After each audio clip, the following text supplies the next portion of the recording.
ce matin, bienvenue sur ma chaîne. Nous sommes le dimanche, voilà. Voilà, comme vous avez vu sur le titre, se lever tôt apporte des bénédictions dans notre vie. Vous allez vous demander comment cela, est-ce que c'est quelque chose de logique ou pas? Est-ce que c'est quelque chose de paranormal? Je vous dis non, tout simplement, c'est quelque chose de normal, de logique. Se lever tôt, je vous assure, les autres communautés blanches, asiatiques, indiennes et autres ont compris. Se lever tôt apporte la bénédiction dans notre vie. Je vais commencer par un tout petit témoignage. Alors, vous allez me demander, alors ce témoignage-là, qu'est-ce que ça nous apporte? Alors, asseyez-vous, prenez place. Si c'est la première fois que vous arrivez sur ma chaîne, voilà, abonnez-vous, laissez-moi un like. Voilà, j'ai expérimenté cela sur 1 ou 2 jours. Alors, j'avais déjà lu ça quelque part, entendu ça quelque part. Je suis passée très rapidement. Je me suis, c'est encore quoi cette histoire vraiment bizarre et autre. Chaque jour, il y a soit les faits ceci, les faits cela, la loi de ceci, la loi. Ça ne m'intéresse pas de toutes les façons. De façon, moi, je crois en Dieu. Alors, moi, j'ai expérimenté ça. Je vais d'abord témoigner, comme j'ai dit tantôt, et puis je vais vous expliquer comment ça marche d'attirer la bénédiction, la grâce sur sa vie en se levant tout simplement tôt. Voilà, un matin et sur plusieurs jours, je me suis levée très tôt parce que j'avais des personnes à rencontrer très tôt dans la matinée. Généralement, je me lève vers 4 heures mais pour prier, mais je me rendors. Alors, ce matin-là, je ne me suis pas rendormie. Tout de suite, vers 5h, 5h30, j'étais sous ma douche et j'étais prête. Vers 6h, j'étais partie après avoir dit au revoir à ma famille, à mes enfants, à mon époux, voilà, à mes proches. Alors, j'arrive en ville et je suis en avance, disons, je devais voir ces personnes-là à 7h. Je me rends compte qu'il n'est que 6h et voilà, je suis en plein centre-ville. Qu'est-ce que je vais faire? Je me dis, voilà, mon véhicule est sale depuis 3 jours, je n'arrive pas à le laver, tout simplement parce que j'ai pas de temps. Attendez, il y a un petit bruit.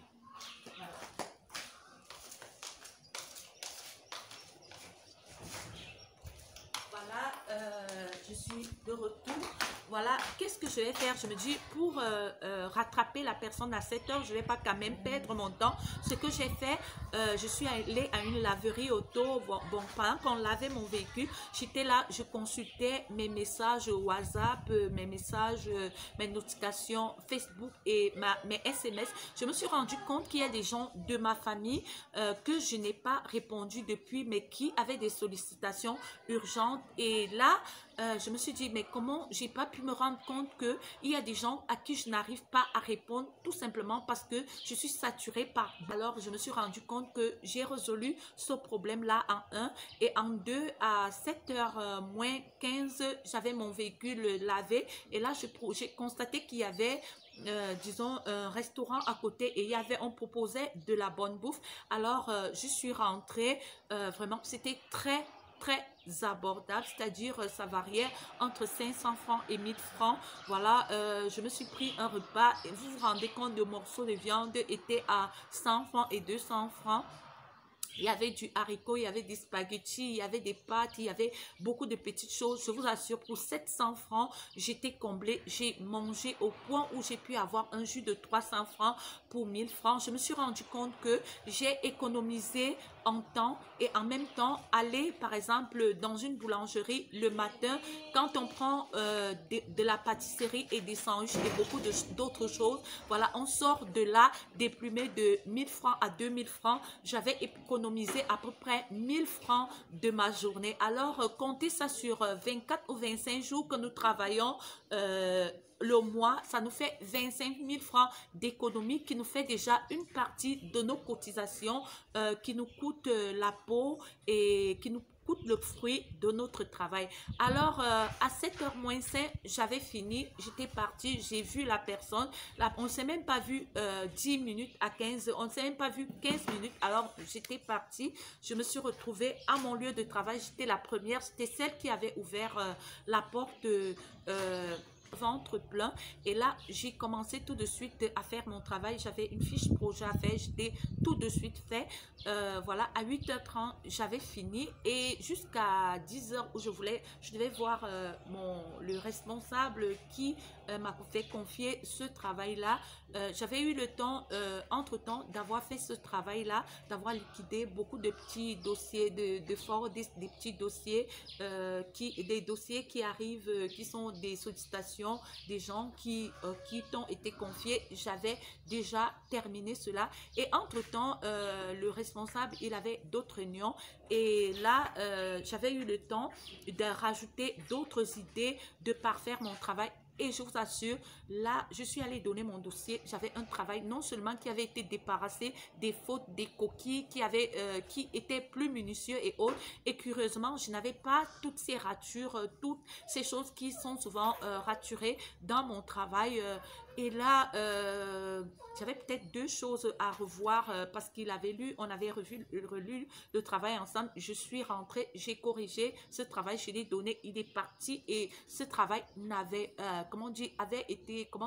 ce travail, disons, j'ai gagné en temps, en qualité de travail et en estime de mon boss en fait. Alors, et là, je suis rentrée, je me suis rendu compte qu'à 11h, j'avais terminé ce que j'avais presque à faire en journée et j'essayais de regarder ce que je pouvais faire le lendemain, comment je pouvais réfléchir et je pouvais aussi mieux, communiquer avec mes autres collaborateurs, mes autres collaboratrices avec qui je suis dans le même bureau. Je me suis rendu compte que j'étais plus sociable, j'étais plus joyeuse, j'étais, plus gentille avec des gens.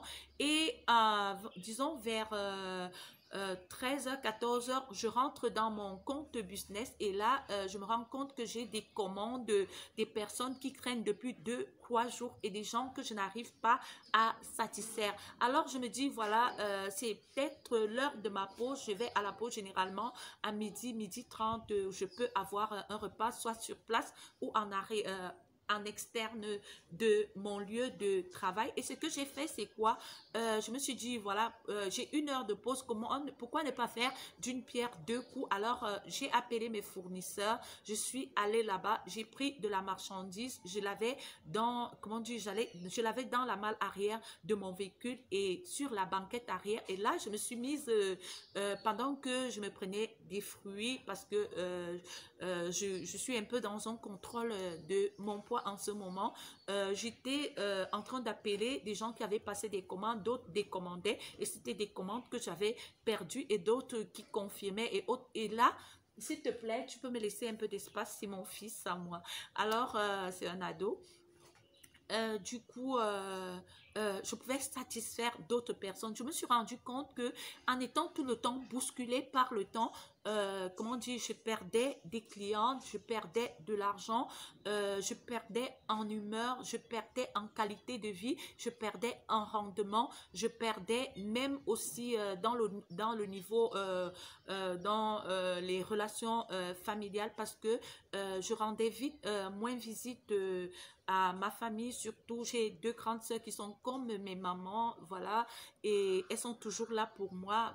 Bon, je pouvais les rendre visite et là, je n'arrivais plus à les rendre visite et c'est des gens qui ont beaucoup fait pour moi et du coup, ça se présentait comme si c'était des ingratitudes parce que j'étais tout le temps en train de courir, j'étais tout le temps en train de, en train de courir derrière, toujours en train de courir travail, en train de courir argent, en train de courir relation, en train de courir temps, en train de courir tout le temps, tout le temps, tout le temps.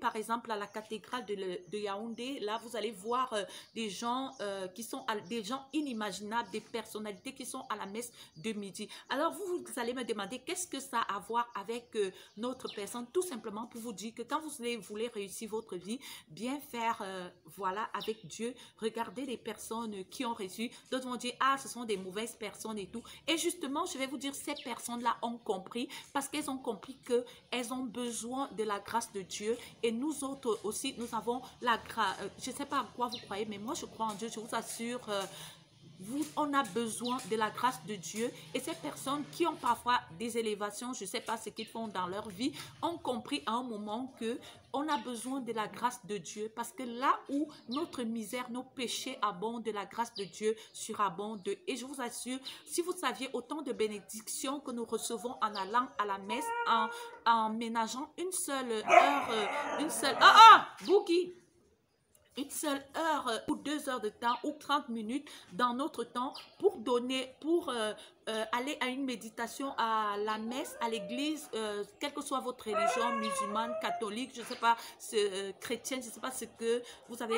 Donc, vous avez le temps de communier en cette personne-là qui est suprême et de recevoir cette bénédiction-là. Et je vous assure, tout ce que nous recevrons dans ce monde est d'abord conçu spirituellement. Il y a des gens, vous voyez, ils vont de chance en chance, c'est pas de la chance en fait, c'est des personnes qui ont travaillé leur spirituel et ces choses-là se matérialisent dans leur vie. Alors c'est quelque chose que j'ai expérimenté. Alors vous demandez la grâce, les gens vont vous dire l'effet placebo et autres. Moi je ne veux pas savoir ce que c'est, je suis chrétienne, je vous assure. Quand vous élevez vos intentions avec Dieu et que vous lui donnez votre temps, je vous assure, vous recevez des bénédictions. Comme pour vous dire, ce lever tôt apporte la grâce. Ça apporte la grâce tout simplement pourquoi, je vais conclure, ça apporte la grâce du fait tout simplement que on se ménage en temps, on a le temps de faire ce qu'on peut faire, on a le temps de mieux réfléchir, on a le temps d'avoir des meilleures relations avec les autres et je vous assure, plus votre cœur il est propre, plus vous avez de bonnes relations avec des gens, plus vous attirez du bien dans votre vie, travaillez et attirez la grâce dans votre vie par une bonne vie spirituelle, par beaucoup d'autres choses. N'attendez pas que vous allez vous lever un matin, vous irez allumer les bougies, allumer les encens, allumer les ceci. Non, ça ne se fera jamais. Ou alors se laver avec une pourrie eau quelque part dans un quartier, vous assure, ça ne donnera jamais. Vous avez besoin de la grâce, d'avoir une relation de temps avec Dieu. Demandez-vous pourquoi des personnes qui sont bien dans la vie font des dons dans l'église, pourquoi ces gens-là sont à l'église. Ils ont compris que on a besoin de la grâce du Seigneur. On a besoin d'arracher cette bénédiction-là. Ça ne veut pas dire qu'il faut être mauvais ou autre, non. Il faut tout simplement travailler en soi, être meilleur, parce que ce que nous avons en nous, cela se dégage. Sur ce, je vais devoir vous dire au revoir. Comme je vous dis toujours, je suis beauté exotique. J'aimais depuis un super pays de l'Afrique centrale, c'est le Cameroun. Alors, si vous avez aimé ma vidéo, c'est gratuit, likez, commentez, partagez et n'oubliez pas